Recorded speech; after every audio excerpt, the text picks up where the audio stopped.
प्यारे प्यारे बच्चों और बच्चों की प्यारी प्यारी मम्मियों, आज मैं आपको सुनाती हूँ मिठास टच की कहानी है। मैंने इंग्लिश में भी सुनाई है तो मैं आपको हिंदी में भी सुना रही हूँ।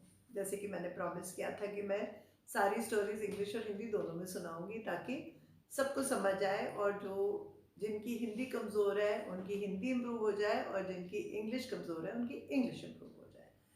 तो ये कहानी है ग्रीस की। ग्रीस में एक राजा रहते थे जिनका नाम था मिडास। वो बहुत ही अच्छे राजा थे, बहुत अपनी जनता को प्यार करते थे, अपना सबकी देखभाल करते थे। और उनकी एक छोटी सी राजकुमारी उनके साथ रहती थी और उसको भी वो बहुत लाड करते थे, बहुत प्यार करते थे। पर उनकी एक कमज़ोरी बन गई थी। उनकी जो रानी थी उनकी तो डेथ हो गई थी, तो राजा और प्रिंसेस साथ में रहते थे महल में। तो उनको ना सोना इकट्ठा करने का शौक पड़ गया। तो उन्होंने अपने तहखाने में सोना इकट्ठा करना शुरू कर दिया। अब रोज वो तो राजा थे, उनके पास कोई ऐसी कमी भी नहीं थी, तो उनके पास व्यापार से लोगों से सोना आता था। वो तो एक राजा थे, उनके पास ऐसी कोई कमी नहीं थी, उनके पास बहुत सोना आता था। कोई फार्म से आता था, कोई लोग दे जाते थे, कोई कुछ ट्रेडिंग से आ जाता था। तो वो सोना लेके तहखाने में बैठ के अपना उसको गिनते रहते थे। उनका आधा दिन सोना गिनने में निकल जाता था। उसके बाद वो जाके अपनी प्रजा को देखते थे, घूमते फिरते थे, और जब तक आते थे वो थक जाते थे। और फिर वो एक बार जो बाहर से सोना इकट्ठा करते थे वो तहखाने में रख के फिर उसको गिन लेते थे। अब जो उनकी राजकुमारी थी ना, प्यारी सी बिटिया, आपके जैसी प्यारी सी बिटिया, उसका बड़ा मन करता था कि मेरे पापा, चाहे वो राजा थे पर थे तो उसके पापा ना, कि मेरे से खेलें, मेरे से बातें करें। वो तो हमेशा सोना गिनने चले जाते हैं। तो उसने एक बार भगवान को हाथ जोड़ के बहुत प्रार्थना करी। आपको पता है ना, प्रार्थना करो तो हमेशा भगवान सुन लेता है ना।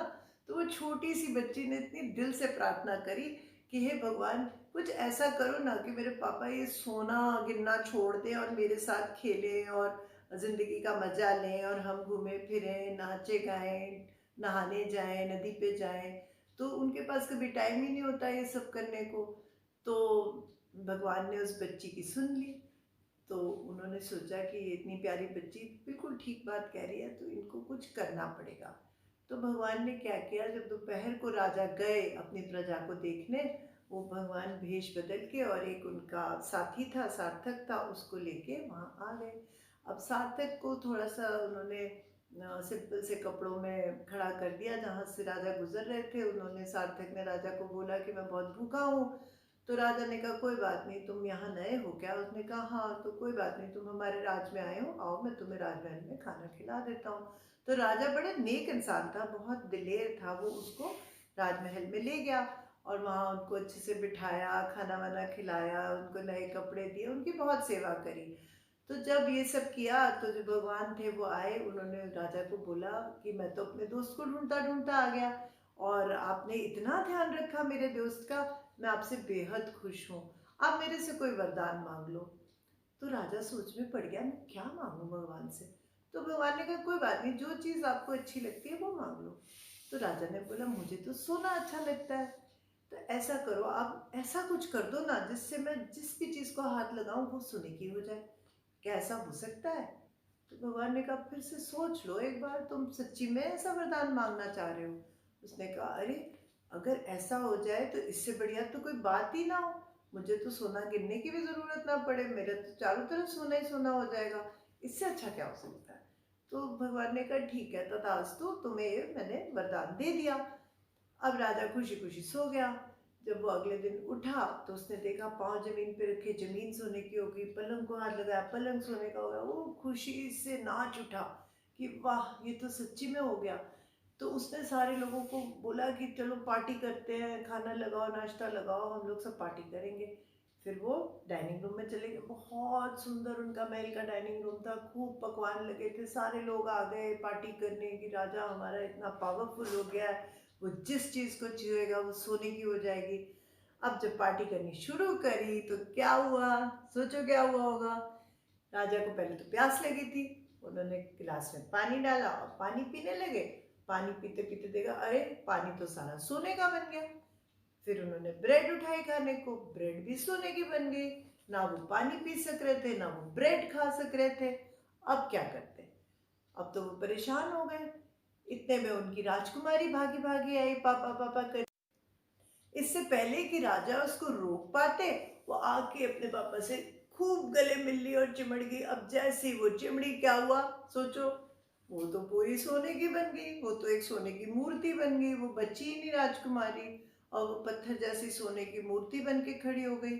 अब राजा ने देखा, अरे ये क्या हो गया, मेरी प्यारी सी बच्ची को क्या हो गया, मुझे ऐसे सोने की मूर्ति से क्या लेना, मुझे तो अपनी बच्ची चाहिए जो मेरे से बातें करती है, मेरे से खेलती है, मेरी बातें सुनती है, अब मैं क्या करूं। तो राजा बड़ा परेशान हो गया कि ये मैंने कैसा वरदान मांग लिया। तो राजा ने जाके भगवान को फिर प्रार्थना करी कि मेरे को माफ़ कर दो भगवान, मेरे से बहुत बड़ी गलती हो गई, मुझे सोने के पीछे इतना नहीं भागना चाहिए था, आप कुछ भी करो पर मेरी बेटी को मेरे को वापस दे दो। तो बहुत रोया राजा, बहुत रोया भगवान के सामने, बहुत सॉरी बोला, बहुत अपॉलॉजी करी कि मेरे से बहुत गलती हो गई, अब मैं कभी ऐसा नहीं करूँगा, मैं सोने के पीछे सिर्फ नहीं भागूंगा, मैं दुनिया को, दुनिया आपने जैसी दुनिया बना के मुझे दी है, मैं उसको वैसे ही एंजॉय करूँगा, और मेरे को प्लीज़ मेरी बेटी वापस कर दो। तो फिर भगवान उसके पास आए, उन्होंने बोला ऐसा करो मिडास, तुम जाओ सामने महल के सड़क के पास जो नदी बह रही है उसमें जाके तुम नहाओ, तो तुम्हारा ये वरदान हट जाएगा, और वहाँ से पानी लेके आओ, और जो जो चीज़ तुम्हारे हाथ लगाने से सोने की बनी है उस पर वो पानी छिड़को, तो वो फिर से ठीक हो जाएगी। अब ये बात सुन के भागे गए राजा, दौड़ लगा के डुगडुग डुगडुग डुगडुग डुगडुग आके नदी पे फटाफट छलांग लगाई और पानी में घुस गए। टाइम नहीं था ना, बेटी जो सोने की बन गई थी, इतनी टेंशन हो गई थी राजा को। फटाफट उन्होंने छलांग लगाई, और जब निकले तो उन्होंने देखा कि भाई चलो शायद वरदान निकल गया, जग एक को ले गए थे उसमें पानी भरा और भागे वापस महल, और क्या किया, जाते ही सारा पानी पहले तो बेटी के ऊपर डाल दिया। अब जैसे ही बेटी पे डाला, थैंक गॉड वो बेटी सोने की मूर्ति से हटके वापस उनकी प्यारी सी बिटिया बन गई, और उन्होंने खूब प्यार किया आपस में। फिर जो पानी थोड़ा जग में बचा था उन्होंने वो सारा बाकी चीज़ों पे छिड़क दिया, और सारी चीज़ें वापस जैसी थी वैसी हो गई। पलंग पलंग बन गया, फाउंटेन फाउंटेन बन गया, जितने फूल सोने के बन गए थे वो नॉर्मल फूल बन गए, सुगंधें आने लगी, खुशबू आने लगी उनके गार्डन में फिर से। तो वो बहुत ज़्यादा खुश हो गए, और राजा भी समझ गया कि उनसे कितनी बड़ी गलती हुई है, और राजकुमारी ने बैठ के भगवान को बहुत थैंक्स किया, क्योंकि राजा ने बोला बिटिया अब मैं कभी सोना गिनने में टाइम बर्बाद नहीं करूँगा अपना, अब मैं आपके साथ टाइम स्पेंड करूँगा, लोगों के साथ करूँगा, और दुनिया को जैसी दुनिया है वैसे ही इंजॉय करूँगा, मैं सिर्फ सोने के पीछे नहीं भागूंगा कभी। तो कहानी कैसी लगी, अच्छी लगी ना। मेरी भी ये बड़ी फेवरेट कहानी थी बचपन में। मैं कई बार सोचती थी यार मुझे मिल जाए तो कितना मज़ा है, मैं इधर छू सोना बन जाए, इधर छू सोना बन जाए। पर फिर ये बात भी ध्यान आती थी कि कहीं कोई प्यार, जिसको मैं प्यार करती हूँ, जैसे मेरा डॉगी है वो सोने का बन गया, या मेरी कोई फ्रेंड बन गई, तो क्या होगा। इसलिए मैंने भी छोड़ दिया है आइडिया कि भगवान से मैंने मांगना ही नहीं है। तो फिर अगर कहानी अच्छी लगी है तो आपने क्या करना है, आपने मुझे अच्छे से कमेंट्स देने हैं। मेरी चैनल को अगर सब्सक्राइब नहीं किया तो कर लो, क्योंकि मैं और बहुत इंटरेस्टिंग स्टोरीज लाने वाली हूँ आपके लिए। और बेल आइकन को भी दबा देना, ताकि जितनी बार नई स्टोरी आए आपको फटाफट पता चल जाए, आपकी मम्मी को पता चल जाए, और वो आपके साथ स्टोरी या तो मेरी दिखा देंगी या मेरी सुन के आपको सुना देंगी, है ना। So love you all, Delhi वाली नानी लव्स यू ऑल।